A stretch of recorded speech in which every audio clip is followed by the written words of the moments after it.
اس کا ذریعہ معاش کیا تھا؟ بھینسیں پالی ہوئی تھی، بہت بڑا باڑا تھا جو اب بھی ہے۔ یعنی پہلوان ایک کھاتا پیتا شخص تھا؟ پھر تم دونوں کو اس گندگی میں اترنے کی کیا ضرورت تھی؟ پہلوان کو اتنی دولت کی چاہتی تو ڈاکے مارتا، اسمگلنگ کرتا۔ نہیں، اسے حوث نہیں تھی، میں نے مجبور کیا تھا۔ میں مارے حیرت کے دم بخود رہ گیا۔ کیا وہ مرحوم پہلوان کا الزام اپنے سر لے رہی تھی؟ تم نے؟ مگر کیوں؟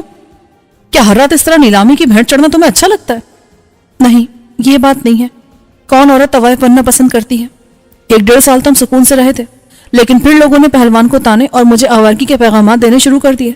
خاص طور سے رانا خاندان کے مردوں کی نیت شروع سے مجھ پر خراب تھی۔ پہلوان طاقتور صحیح، لیکن ان لوگوں کا مقابلہ نہیں کر سکتا تھا۔ وہ تانوں سے اس کا دل چھلنی کرتے تھے۔ میں نے پہلوان سے کہا کہ وہ اپنا علاج کیوں نہیں کراتا۔ اس نے بتایا کہ اس نے ہر ممکن جگہ اپنا علاج کرانے کی کوشش کی تھی، لیکن کہیں کامیابی نہ ہو سکی۔ میں نے اخبار میں لاہور کے ایک ڈاکٹر کا اشتہار دیکھا جو اس قسم کے معاملات میں شہرت رکھتا تھا۔ میں اصرار کر کے پہلوان کو لاہور لے گئی، جہاں ڈاکٹر نے اس کا چیک اپ کیا، اور پھر اس نے کہا کہ پہلوان کا امریکہ میں ایک آپریشن ہوگا جس کے بعد یہ بالکل ٹھیک ہو جائے گا، لیکن علاج بہت مہنگا تھا۔ اس پر تقریباً 3 کروڑ روپے لگتے۔ 3 کروڑ روپے جمع کرنے کے لیے پہلوان نے یہ ترکیب سوچی تھی؟ نہیں، اس نے نہیں، میں نے یہ بات سوچی تھی، اور جب میں نے اس سے کہا تو اس نے مجھے غصے میں مار ہی دیا تھا۔ پھر مانا کیسے؟ میں نے دھمکی دی کہ اگر اس نے میری بات نہ مانی تو میں اس کے پاس سے بھاگ کر کسی کوٹھے پر جا بیٹھوں گی۔ بظاہر دنیا والے پہلوان کو بغیرت اور دلال تک کہتے تھے، لیکن میں جانتی ہوں اندر سے وہ کتنا حساس تھا۔ میری خاطر اس نے ذلت کا ایک گھونٹ بھی پی لیا تھا۔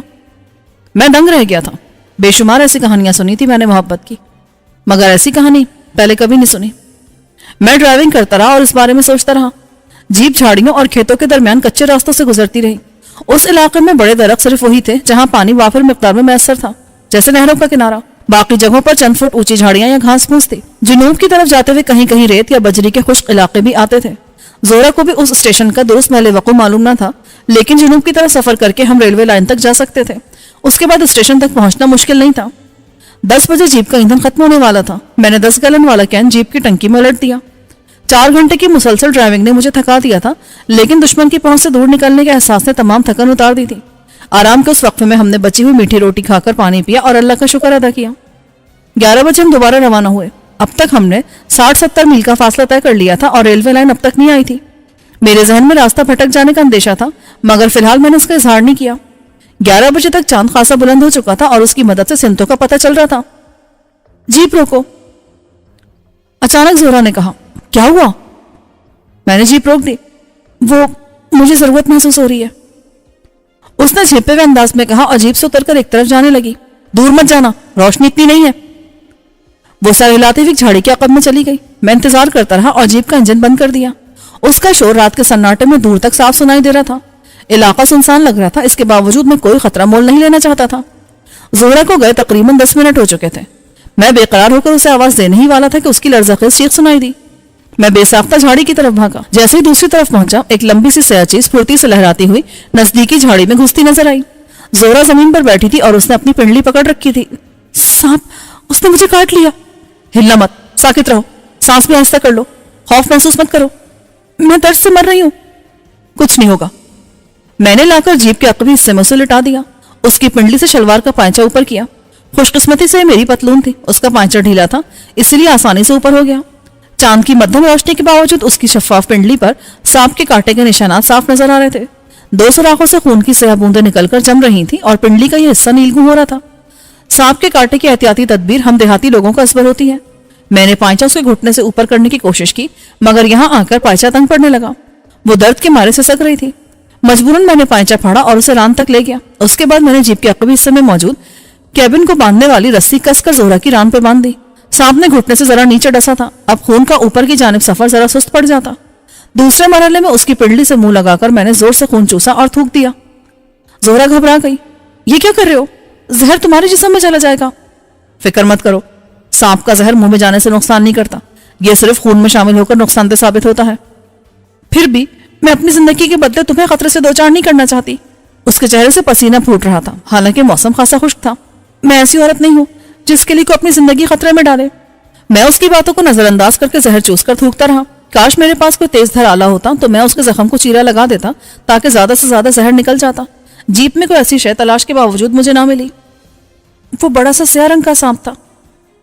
میرے پوچھنے پر زہرا نے بتایا۔ یہ تشویشناک بات تھی کیونکہ سانپ جتنا بڑا ہوتا ہے اس کے اندر اتنا ہی زہر پایا جاتا ہے۔ سانپ کے دونوں دانتوں کے درمیانی فاصلہ زیادہ تھا، یہ بھی اس کے بڑے ہونے کی نشانی تھی۔ میں نے زہرا کو احتیاط سے اگلی سیٹ پر بٹھایا۔ اپنے حواس قابو میں رکھو اور جاگنے کی کوشش کرتی رہو۔ اس نے سست روی سے سر ہلا دیا، اس کا مطلب تھا اس پر سانپ کا زہر اثر انداز ہو رہا تھا۔ اچانک میری نظر جیپ کے سائیڈ کے آئینے پر پڑی۔ میں نے ایک پتھر اٹھا کر اس پر مارا اور اس کے ایک ٹکڑا لے کر زہرا کی پنڈلی کی زخم والی جگہ چبھو دیا۔ شیشے نے کٹ لگایا اور اس جگہ سے تیز رفتاری سے خون بہنے لگا۔ خون کا رنگ بھی سیاہی مائل ہو گیا تھا۔ زہرا نے پاؤں جیپ سے باہر لٹکا دیا تھا تاکہ خون جیپ کے فرش کو گندا نہ کرے۔ پاؤں نیچے کرنے سے خون کی رفتار میں تیزی آ گئی تھی۔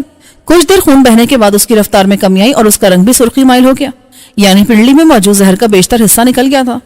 رفتہ رفتہ خون رک گیا۔ میں نے جھاڑی سے پتے توڑ کر اس کا پاؤں صاف کیا۔ اتنا خون بہ جانے کے بعد وہ نڈھال نظر آنے لگی تھی۔ اسے فوری طور پر طبی امداد کی ضرورت تھی اور اس کے لیے ضروری تھا کہ ہم کسی آبادی تک جا پہنچے۔ میں نے جیپ پوری رفتار سے چلانا شروع کر دی۔ کچھ دیر بعد زہرا نے سیٹ کی پشت سے سر ٹکا لیا تھا، اس پر غنودگی چھا رہی تھی۔ زہرا اٹھو، جاگنے کی کوشش کرو۔ مجھے نیند آ رہی ہے۔ سو گئی تو پھر ہوش نہیں آئے گا، جاگتی رہو۔ اس نے میری طرف دیکھا اور پھیکے سے انداز میں ہنس دی۔ پہلوان کے بعد زندگی بیکار سی لگنے لگی ہے، خدا کرے اسی بہانے میں ہمیشہ کی نیند سو جاؤں۔ زندگی اللہ کی امانت ہے، جب اس کی مرضی ہوتی تو لے لیتا ہے۔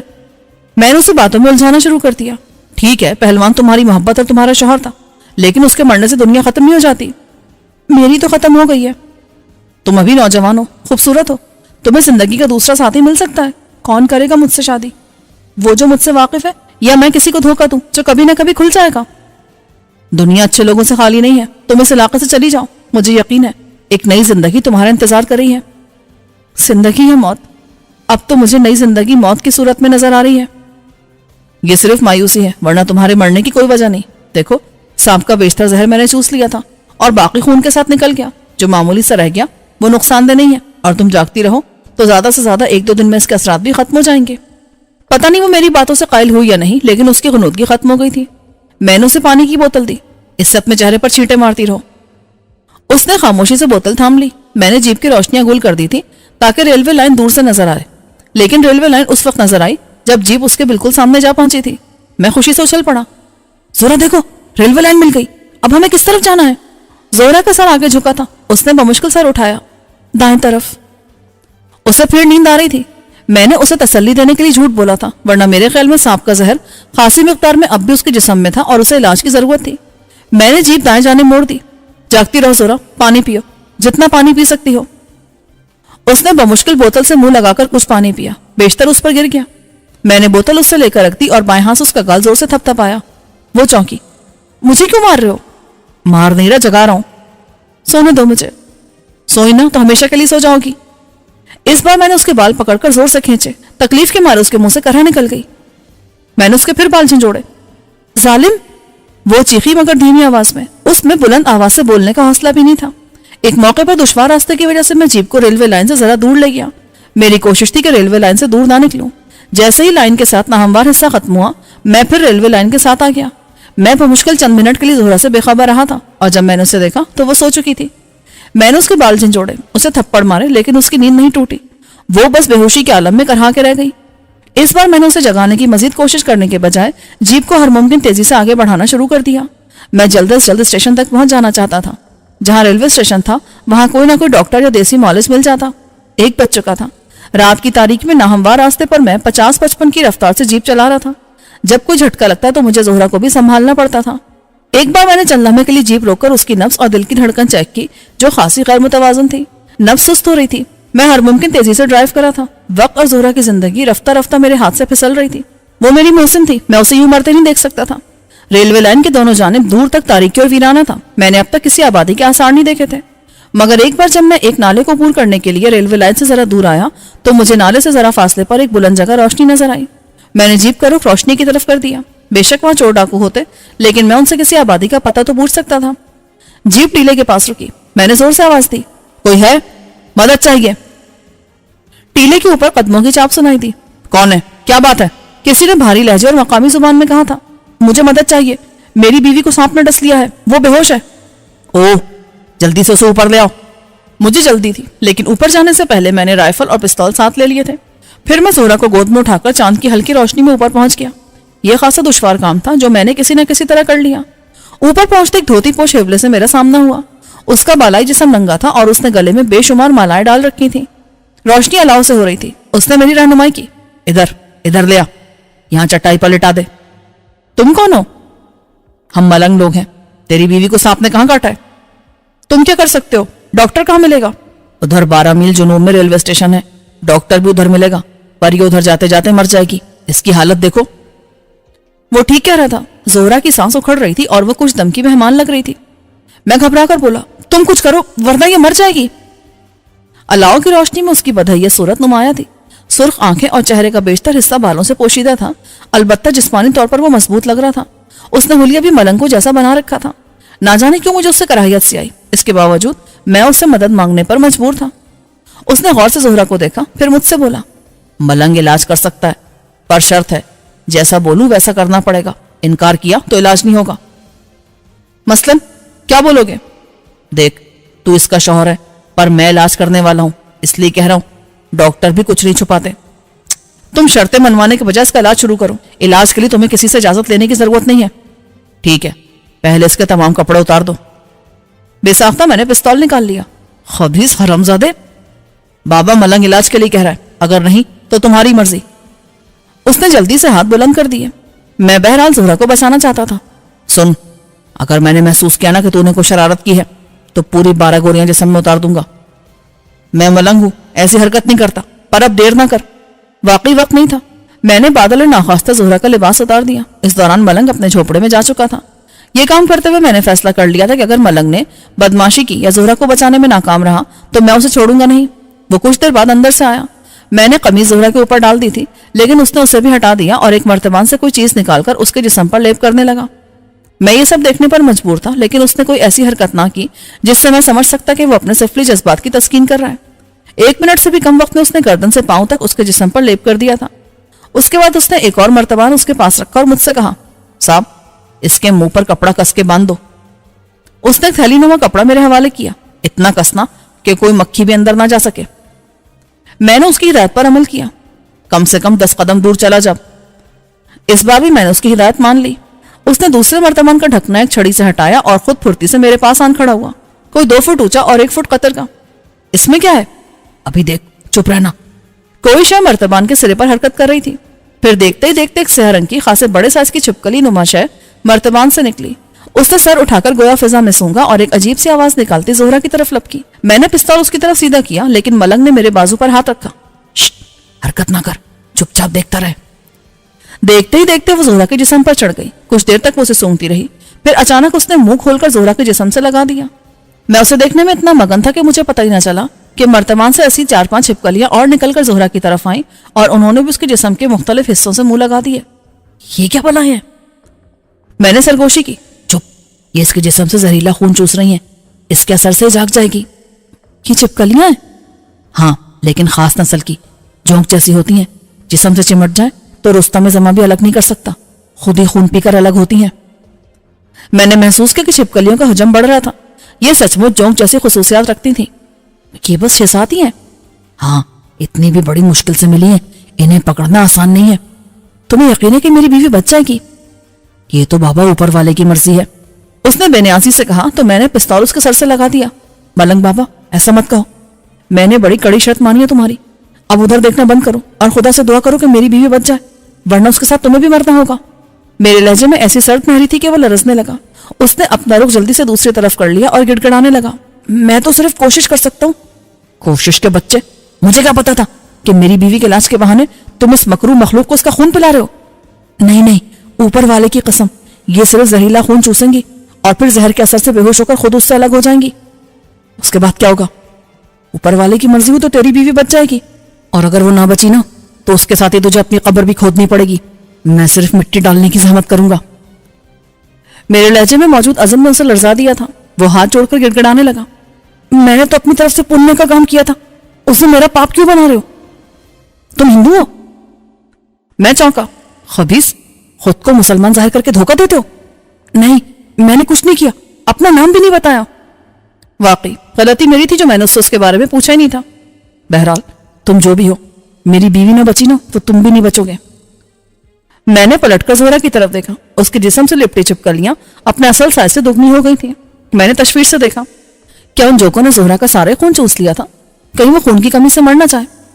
میں نے اس جعلی ملنگ کو گردن سے پکڑ لیا کہ اس کا سارا خون پی جائیں گی، انہیں الگ کرو۔ میں کیا؟ کوئی بھی الگ نہیں کر سکتا، یہ خود ہی الگ ہوں گی اس سے۔ اور اگر اس دوران میں اس کا سارا خون پی گئی تو؟ نہیں، انسانی شریر میں بہت خون ہوتا ہے۔ اچانک ایک جونک زہرا کے جسم سے الگ ہو کر زمین پر گر پڑی۔ وہ بے حس تھی۔ اس کے چند لمحے بعد دوسری جونک نما چھپکلیاں زہرا کے جسم سے الگ ہو کر بے حس و حرکت پڑی تھی۔ دو اس کے جسم پر ہی ساکت تھی، مگر زہرا بھی ساکت تھی۔ اس کے سینے کا خفیف سا زیر و بم بتا رہا تھا کہ وہ ابھی زندہ ہے۔ ملنگ بدستور دوسری طرف منہ کیے کھڑا تھا۔ میرے خوف سے وہ زہرا کی طرف نہیں دیکھ رہا تھا۔ اسے پتہ نہیں تھا کہ اس کی جونکیں زہرا کے جسم سے الگ ہو چکی ہیں۔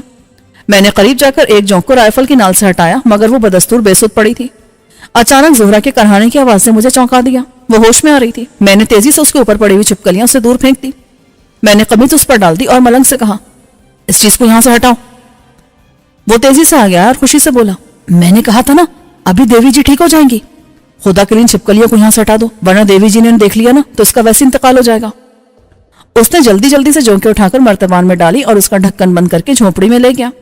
میں نے جلدی سے زہرا کو لباس پہنایا۔ اگرچہ خاصا مشکل مرحلہ ثابت ہوا، مگر میں کسی نہ کسی طرح اس مرحلے سے گزر گیا۔ زہرا سر ہلا رہی تھی اور کبھی کبھی کرہاتی بھی تھی۔ میں نے ملنگ سے کہا، تمہارے پاس پانی ہے تو لے آؤ۔ نہیں، پانی نہیں، اسے کچھ اور دینا ہے، میں بھی لے کر آتا ہوں۔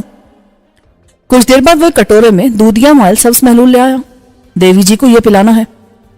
ہوش میں آنے کے بعد؟ نہیں، ابھی چمچے سے ٹپکانا شروع کر دو۔ کٹورے میں الومینیم کا میلا سا چمچہ تھا۔ میں نے زہرا کا منہ ہاتھ سے کھولا اور محلول چمچے سے اس کے منہ میں ٹپکانا شروع کر دیا۔ جونکوں کے خون چوسنے کے بعد حیرت انگیز طور پر زہرا کی حالت خاصی سدھر گئی تھی۔ سانس ہمواری سے آ رہی تھی۔ دل کی دھڑکن کسی قدر سست تھی، لیکن اس میں روانی آ گئی تھی۔ جیسے جیسے محلول اس کے جسم میں جا کر اترتا رہا، اس کے چہرے کی نیلگوں رگت بھی بحال ہوتی چلی گئی۔ اس میں سرخی جھلکنے لگی۔ نصف کے قریب محلول پی کر اسے ہوش آ گیا۔ میں کہاں ہوں؟ فکر مت کرو، اب تم ٹھیک ہو، یہ محلول پی لو۔ یہ کیا ہے؟